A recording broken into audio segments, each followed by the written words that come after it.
안녕하세요, 여러분. 오늘 제가 들려드릴 이야기는 정말 중요한 내용입니다. 치매는 65세 이상 10명 중 1명이 겪는 질병이지만 대부분의 사람들은 자신과는 상관없는 일이라고 생각합니다. 하지만 치매는 어느 날 갑자기 찾아오는 병이 아니에요. 우리 뇌는 문제가 생기기 3개월 전부터 미리 경고 신호를 보내거든요. 이 신호들을 놓치면 돌이킬 수 없는 상황이 될 수 있지만 조기에 발견하면 충분히 관리하고 늦출 수 있는 질병입니다. 오늘 이 영상을 통해 여러분과 여러분 가족의 건강을 지키는 소중한 정보를 얻어가시길 바랍니다. 저는 신경과 전문의로 20년째 치매 환자분들을 진료하고 있는 김재현입니다. 지금까지 수많은 치매 환자분들과 그 가족분들을 만나오면서 정말 절실하게 느낀 것이 하나 있어요. 조기 발견이 얼마나 중요한가 하는 점입니다. 치매 초기에 발견해서 적절한 치료와 관리를 받으신 분들과 늦게 발견해서 병원에 오신 분들의 차이는 정말 극명하거든요. 마치 하늘과 땅 차이라고 할 수 있을 정도로 말이에요. 그래서 오늘 이 자리를 빌려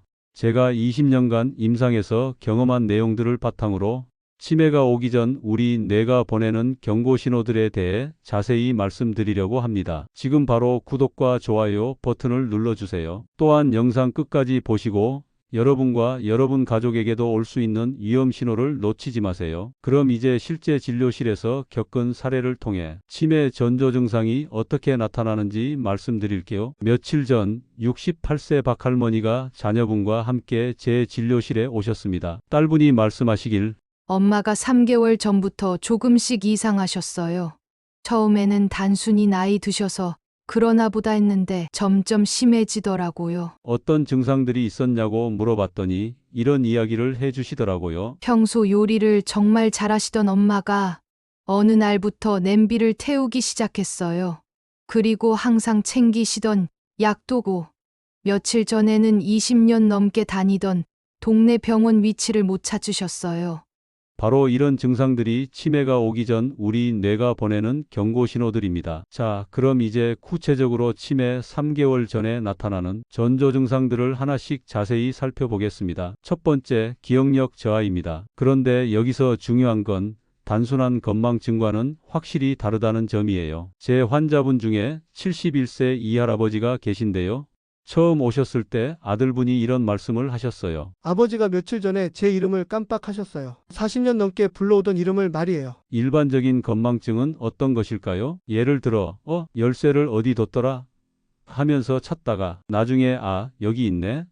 하고 기억해내는 것, 이런 건 정상적인 건망증이에요. 하지만 치매 전조 증상으로 나타나는 기억력 저하는 다릅니다. 평소 너무나 익숙했던 것들, 예를 들어 가족 이름, 자주 가던 장소, 매일 하던 일상적인 일들을 기억하지 못하기 시작해요. 특히 세 가지 특징이 있습니다. 첫째, 최근 일을 기억하지 못해요. 어제 점심에 뭘 먹었는지, 며칠 전에 누가 왔다 갔는지 전혀 기억하지 못합니다. 둘째, 같은 질문을 반복해요. 방금 전에 물어본 것을 또 물어보고 또 물어봅니다. 셋째, 힌트를 줘도 기억해내지 못해요. 일반적인 건망증이라면 그때 빨간 옷 입고 온 분 말이야 하고 힌트를 주면 맞다 하고 기억해내죠. 하지만 치매 초기에는 아무리 힌트를 줘도 기억해내지 못합니다. 또 다른 환자분인 김할머니는 이런 증상이 있으셨어요. 평소 손자들 이름을 너무나 잘 알고 계셨는데 어느 날부터 그 아이 이름이 뭐였지?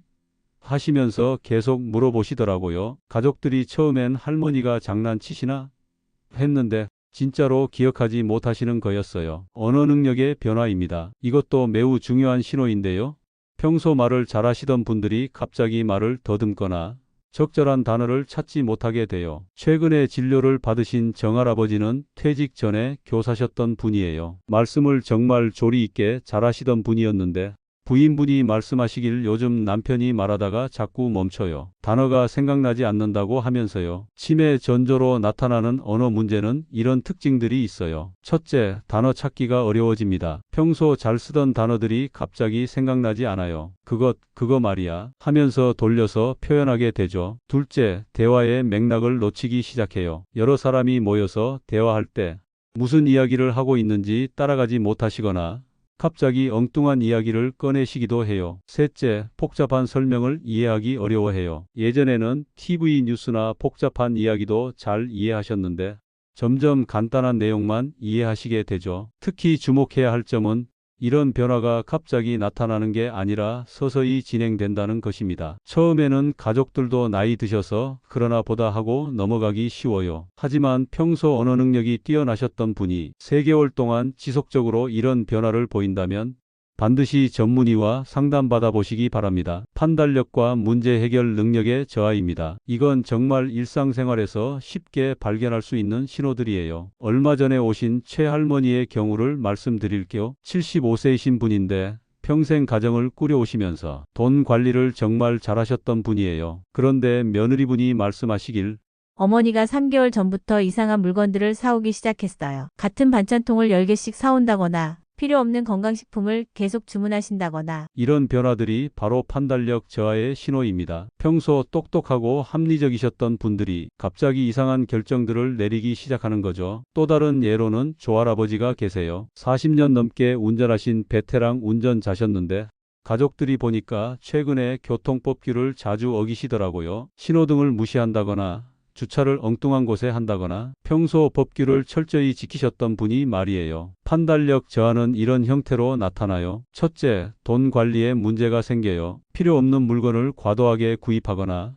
반대로 꼭 필요한 것도 사지 않으려고 해요. 둘째, 안전에 대한 판단이 흐려져요. 가스레인지를 켜놓고 있는다거나 문을 잠그지 않고 외출한다거나 하는 일들이 생기죠. 셋째, 사회적 상황에서 적절하지 않은 행동을 하게 돼요. 예를 들어 처음 만난 사람에게 너무 사적인 이야기를 한다거나 하는 것들이요. 시공간 인지 능력의 변화입니다. 이건 좀 어려운 말인데 쉽게 말하면 공간을 파악하고 방향 감각을 유지하는 능력이 떨어지는 것을 말해요. 저희 병원에 오신 윤할머니의 사례를 들어볼게요. 이분은 같은 동네에서 30년을 사신 분이에요. 그런데 어느 날 장을 보러 나갔다가 집으로 오는 길을 찾지 못하셨어요. 가족분들이 찾으러 나갔더니 집에서 불과 200m 떨어진 곳에서 울고 계셨다고 하더라고요. 시공간 인지 능력의 문제는 이런 식으로 나타나요. 우선 길 찾기가 어려워져요. 평소 자주 가던 곳도 헤매게 되고 새로운 장소는 더더욱 찾기 힘들어 하세요. 그리고 거리 감각이 떨어져요. 가까운 거리를 멀다고 느끼거나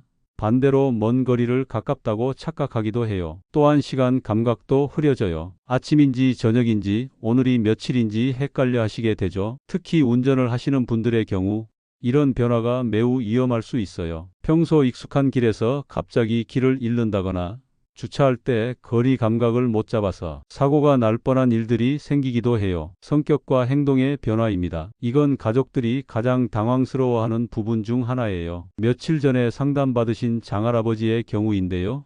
평생 온순하고 성실하셨던 분이 갑자기 화를 자주 내시고 의심이 많아지셨어요. 부인분이 말씀하시길 남편이 제가 물건을 숨긴다고 의심해요. 평생 그런 적 없던 분이 말이에요. 성격 변화는 여러 형태로 나타나는데 가장 흔한 것들을 말씀드리면 첫째로 의심이 많아져요. 가족들이 자신의 물건을 훔친다고 생각하거나 음식에 뭔가를 탔다고 의심하기도 해요. 둘째로 감정 조절이 어려워져요. 사소한 일에도 크게 화를 내거나 반대로 무기력해지기도 해요. 셋째로 사회적 관심이 줄어들어요. 평소 좋아하던 취미 활동이나 사람들과의 만남을 피하게 되죠. 일상생활 수행 능력의 저하입니다. 이건 정말 중요한 신호인데요.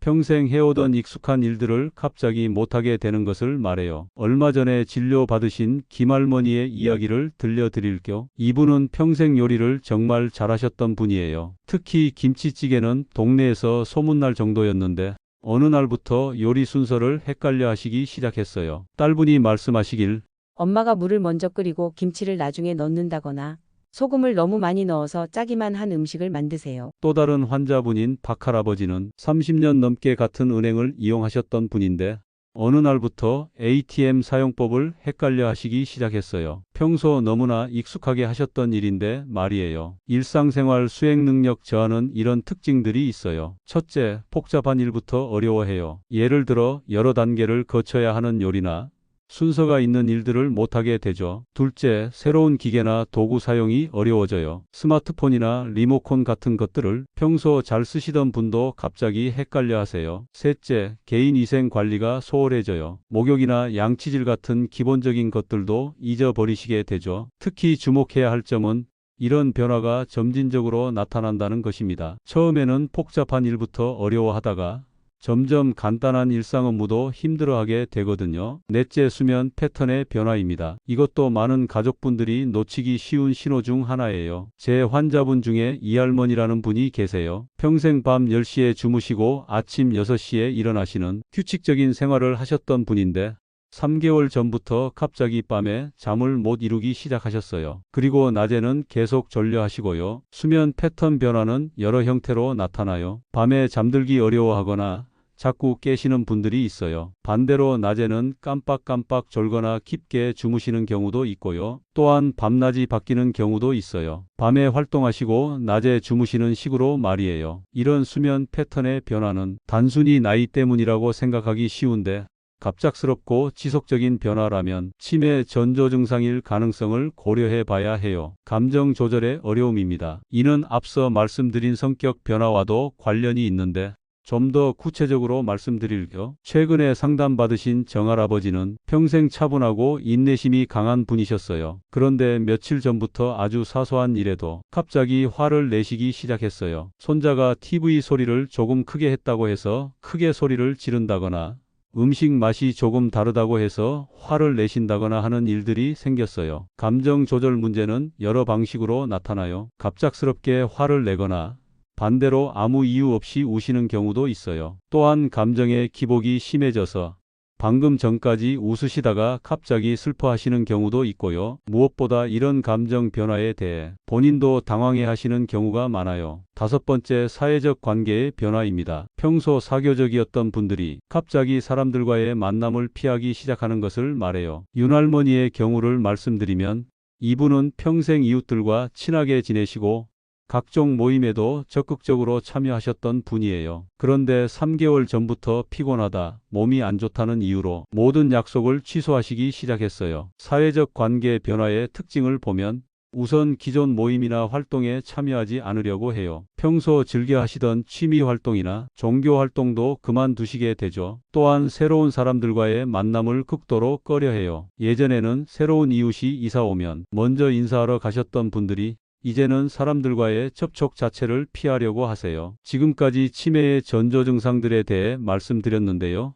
이제 정말 중요한 이야기를 해드리려고 해요. 바로 이런 증상들이 나타났을 때 어떻게 해야 하는가입니다. 먼저 여러분이 꼭 알아두셔야 할 것은 모든 기억력 저하나 건망증이 치매는 아니라는 점이에요. 실제로 제 진료실에 오시는 분들 중 상당수는 치매가 아닌 다른 원인들 때문에 기억력 문제를 겪고 계세요. 예를 들어 우울증이 있으면 집중력과 기억력이 떨어질 수 있어요. 또한 갑상선 기능 저하나 비타민 B12 결핍 같은 경우에도 치매와 비슷한 증상이 나타날 수 있거든요. 그리고 여러 가지 약물들, 특히 수면제나 신경안정제를 오래 복용하신 경우에도 기억력에 영향을 줄 수 있어요. 중요한 건 이런 원인들은 치료가 가능하다는 점입니다. 우울증을 치료하면 기억력도 회복되고 갑상선 호르몬을 보충하거나 비타민을 투여하면 증상이 호전되죠. 문제가 되는 약물을 조정하는 것만으로도 큰 개선을 볼 수 있어요. 그래서 제가 항상 강조하는 것은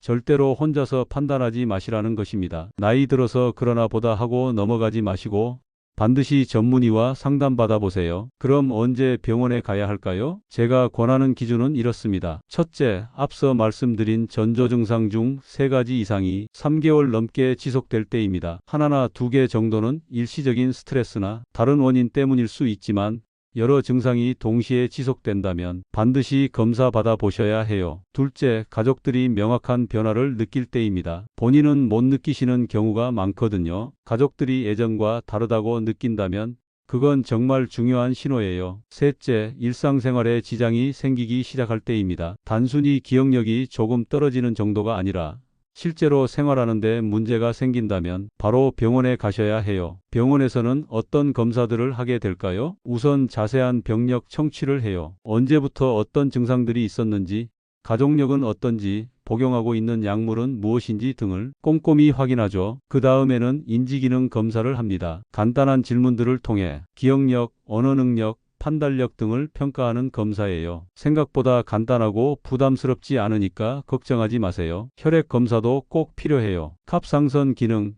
비타민 수치, 염증 수치 등을 확인해서 치료 가능한 원인들이 있는지 찾아보는 거죠. 그리고 뇌 영상 검사도 시행하는데 보통 MRI나 CT를 찍어요. 뇌졸중이나 종양 같은 다른 원인들을 배제하고 뇌의 위축 정도를 확인하는 것이죠. 경우에 따라서는 더 정밀한 검사들도 할 수 있어요. PT 검사나 뇌척수액 검사 같은 것들인데 이건 초기 진단이 어려운 경우에 하게 되죠. 여기서 정말 중요한 말씀을 드리고 싶은 게 있어요. 많은 분들이 치매 진단을 받는 것을 두려워하세요. 검사 받아서 치매라고 나오면 어떡하지?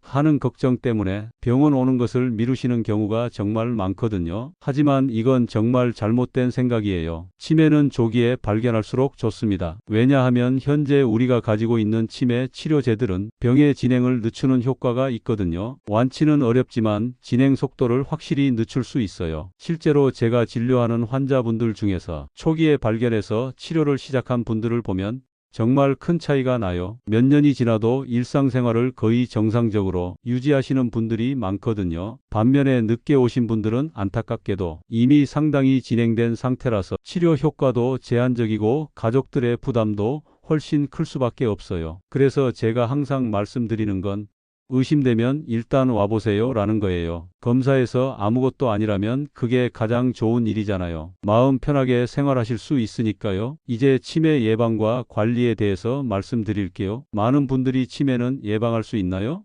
라고 물어보시는데 완전한 예방은 어렵지만 위험도를 상당히 줄일 수 있는 방법들이 있어요. 꾸준한 운동입니다. 운동이 치매 예방에 정말 중요하다는 것은 수많은 연구를 통해 입증되었어요. 특히 유산소 운동이 좋은데 하루 30분씩 주 3회 이상 걷기만 해도 뇌 건강에 큰 도움이 됩니다. 제 환자분 중에 78세 강할아버지가 계시는데 이분은 70세부터 매일 아침 1시간씩 산책을 시작하셨어요. 처음 오셨을 때는 경미한 인지 저하가 있었는데 3년째 꾸준히 운동하신 결과 오히려 인지 기능이 개선되었어요. 정말 놀라운 변화였죠. 운동이 왜 좋을까요? 운동을 하면 뇌로 가는 혈류가 증가하고 뇌에서 BDNF라는 신경성장인자가 분비되어 뇌세포들이 더 건강해지거든요. 또한 새로운 뇌세포가 생성되는 것도 촉진시켜요. 뇌도 근육과 마찬가지로 쓰지 않으면 퇴화해요. 그래서 지속적으로 뇌를 자극하는 활동들이 중요하죠. 독서, 퍼즐, 바둑, 장기 같은 활동들이 도움이 되고요.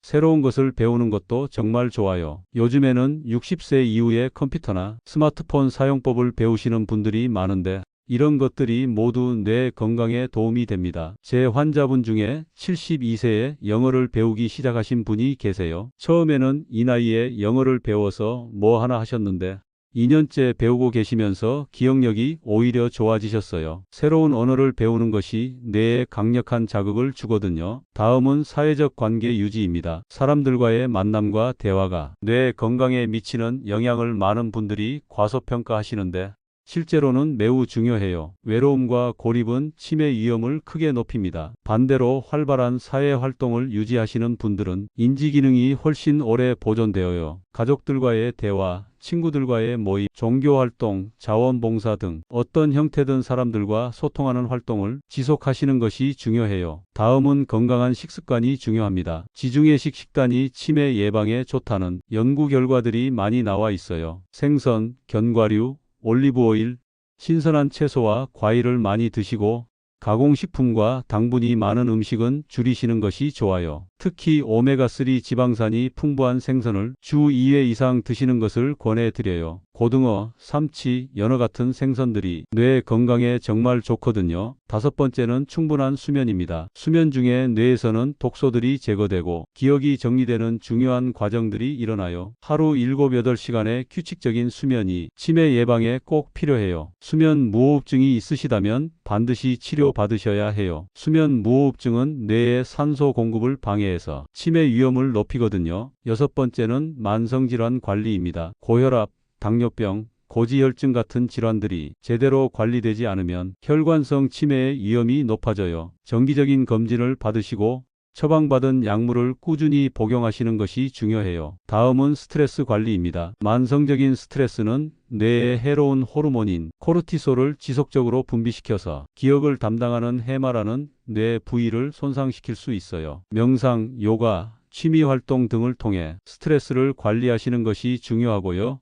무엇보다 긍정적인 마음가짐을 유지하시려고 노력해 보세요. 마지막으로 정말 중요한 말씀을 드리고 싶어요. 치매는 부끄러운 병이 아닙니다. 당뇨병이나 고혈압처럼 나이가 들면서 생길 수 있는 질병 중 하나일 뿐이에요. 그런데 우리 사회에서는 아직도 치매에 대한 편견이 많아요. 치매에 걸리면 끝이다. 가족들에게 짐이 된다. 이런 생각들 때문에 치료 시기를 놓치시는 분들이 너무 많거든요. 하지만 현실은 다릅니다. 조기에 발견해서 적절한 치료와 관리를 받으시면 오랫동안 가족들과 함께 의미 있는 시간을 보내실 수 있어요. 제 환자분들 중에도 치매 진단을 받은 후 5년, 10년째 잘 지내시는 분들이 정말 많거든요. 그리고 가족들이 역할도 정말 중요해요. 환자분을 비난하거나 답답해하지 마시고 따뜻하게 지지해 주세요. 왜 또 그래? 아까 말했잖아. 이런 말들은 환자분의 자존감을 떨어뜨리고 우울감을 악화시킬 수 있어요. 대신 괜찮아요. 천천히 해요. 같이 해봐요. 이런 식으로 격려해 주시면 환자분도 훨씬 편안해 하시고 증상 진행도 느려질 수 있어요. 자, 오늘 긴 시간 동안 치매 전조 증상과 예방법에 대해 말씀드렸는데요. 정말 도움이 되셨나요? 오늘 영상이 도움이 되셨다면 꼭 좋아요 버튼 눌러주세요. 여러분의 좋아요 하나하나가 더 많은 분들에게 이런 유용한 건강 정보를 전달할 수 있게 해줍니다. 그리고 구독 버튼도 꼭 눌러주시고요. 알림 설정까지 해두시면 앞으로 올라올 건강 정보들을 가장 먼저 받아보실 수 있어요. 매주 60세 이상 시니어 분들을 위한 알찬 건강 정보들을 업데이트하고 있거든요. 특히 오늘 영상은 주변의 부모님이나 어르신들에게 꼭 공유해 주세요. 이런 정보는 더 많은 분들이 알수록 좋으니까요. 여러분의 작은 관심이 누군가의 소중한 건강을 지킬 수 있습니다. 여러분과 여러분 가족 모두 건강하시고 다음 영상에서 또 만나요. 감사합니다.